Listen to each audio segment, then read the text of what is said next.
দক্ষিণ চব্বিশ পরগনার বারুইপুরের পূর্বে রণসংকল্প সভায় তৃণমূল কংগ্রেসের সর্বভারতীয় সাধারণ সম্পাদক অভিষেক বন্দ্যোপাধ্যায় বলেন যে এই মাস জুড়ে বিভিন্ন জেলায় যাব, আমি মানুষের পাশে দাঁড়াবো। এসআইআর কারণে যাতে সাধারণ মানুষ কোনো রকম অসুবিধার মধ্যে না পড়ে তার জন্যে আমি আমার সর্বোচ্চ শক্তি দিয়ে চেষ্টা করব তাদের পাশে থাকার। আগামীকাল আমি আলিপুরদুয়ার যাব, 6 তারিখে বীরভূম, 7 তারিখে উত্তর ও দক্ষিণ দিনাজপুর, 8 তারিখে যাব মালদায়। আপনাদের মতো আমিও মুখ্যমন্ত্রী মমতা বন্দ্যোপাধ্যায়ের একজন নিবেদিত সৈনিক হিসাবে মাঠে নেমে লড়াই করব। আমি দক্ষিণ চব্বিশ পরগনায় আবার জিতব বাংলা কর্মসূচি শুরু করেছি। মিডিয়া বন্ধুরা আমাকে অনেকেই প্রশ্ন করছেন এবং অনেক কৌতূহলের মধ্যে রয়েছেন যে দক্ষিণ চব্বিশ পরগনা তৃণমূলের এক শক্ত ঘাঁটি, তাহলে আপনি কেন দক্ষিণ চব্বিশ পরগনায় এই প্রথম সভা করছেন? সেক্ষেত্রে অভিষেক বন্দ্যোপাধ্যায় বলেন যে এই জায়গা বেছে নেওয়ার একটাই কারণ, কালীঘাট আমার জন্মভূমি আর দক্ষিণ চব্বিশ পরগনা আমার কর্মভূমি।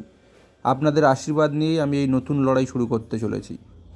দক্ষিণ চব্বিশ পরগনার ভূমিকা ছিল অত্যন্ত গুরুত্বপূর্ণ। মুখ্যমন্ত্রী মমতা বন্দ্যোপাধ্যায় 3বার ক্ষমতায় এসেছেন। 2008 সালে যখন সিপিআইএম ক্ষমতার শীর্ষে ছিল তখনও এই জেলাতেই পরিবর্তনের চাকা ঘুরতে শুরু করেছিল। আমি প্রতিশ্রুতি দিয়েছি 2021 সালের তুলনায় সর্বভারতীয় তৃণমূল কংগ্রেসের ভোট শতাংশ এবং আসন সংখ্যা বাড়াবো। 2021 সালে আমার 214টি আসন পেয়েছিলাম, এবার অনন্ত একটিও আসন বেশি জিততে হবে। আপনারা আমাকে কথা দিন, এই একটি আসনে দক্ষিণ চব্বিশ পরগনা থেকে এবার ভাঙড়েও জিততে হবে, যাতে এই জেলায় 31টির মধ্যে 31টি আসনই আমাদের জয়লাভ হয়। অক্লান্ত পরিশ্রম করতে হবে, আমি যে কোনো বুথে যেতে প্রস্তুত। গণতান্ত্রিকভাবে নিশ্চিত করতে হবে যাতে বিজেপি কোনো বুথেই মাথা তুলে দাঁড়াতে না সুযোগ পায় বা দাঁড়াতে না পারে। আর বাংলার মানুষ বুঝে গিয়েছেন যে বিজেপি শুধু বাংলার উন্নয়নের টাকা বন্ধ করেনি, তারা এসআইআর এনেও বাংলার গরিব মানুষের মৌলিক অধিকার কেড়ে নিয়েছে।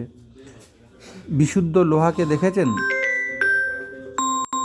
এবং বলেন বিশুদ্ধ লোহা কি আপনারা দেখেছেন?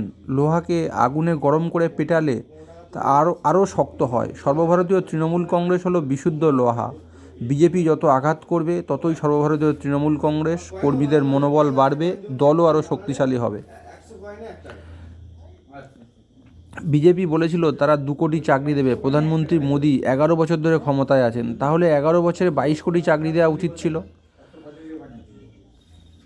গত মাসে কলকাতার ব্রিগেড প্যারেড গ্রাউন্ডে বিজেপির বাবুরা গীতা পাঠের আয়োজন করেছিলেন, অথচ এরা গীতার একটি শ্লোকও ঠিকমতো উচ্চারণ করতে পারেন না। সেখানে একজন গরিব মানুষ চিকেন প্যাটিস বিক্রি করছিলেন, শুধু সেই অপরাধে তাকে মারধর করলো, কেউ লাথি মারলো, কেউ রড দিয়ে পেটালো। কোথায় মারা হলো? ঠিক যেখানে গীতা পাঠ হচ্ছিল। পুলিশ অভিযুক্তদের গ্রেপ্তার করার পর যখন তারা জামিন পেল, বিজেপি নেতারা তারা মালা পরিয়ে বরণ করে নিলেন। এই হচ্ছে বিজেপির অবস্থা।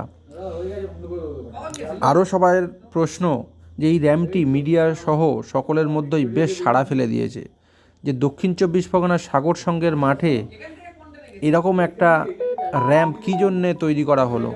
আজ আমি এই র্যাম্পে 3জন ভূতকে হাঁটাবো। আপনারা দেখতে পাচ্ছেন 2জন ভদ্রলোক এবং একজন ভদ্র মহিলাকে।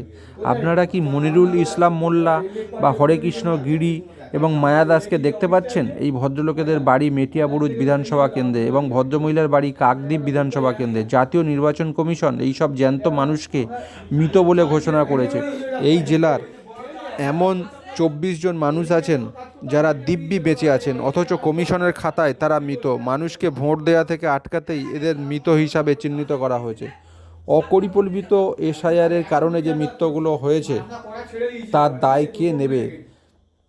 অনেকেই আত্মহত্যা করেছেন।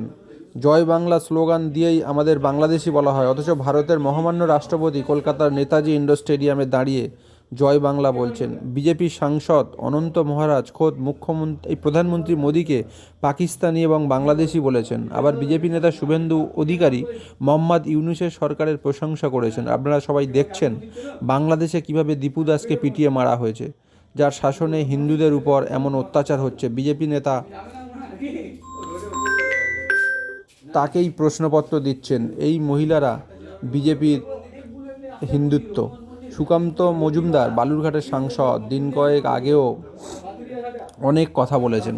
মুখ্যমন্ত্রী মমতা বন্দ্যোপাধ্যায় বাংলার মা বোনেদের কোনো শর্ত না দিয়ে বা কোনো বাদ বিচার না করেই লক্ষ্মীর ভাণ্ডার দিয়েছেন। আজও এই মঞ্চ থেকে আমি অন্য রাজ্যের সব বিজেপি সরকারকে চ্যালেঞ্জ করছি, আপনারা যদি কোনো রাজ্যে এর হুবহু বাস্তবায়ন করে দেখাতে পারেন তবে আমি রাজনীতি ছেড়ে দেবো। শুধু বললেই হয় না, করে দেখাতে হয়।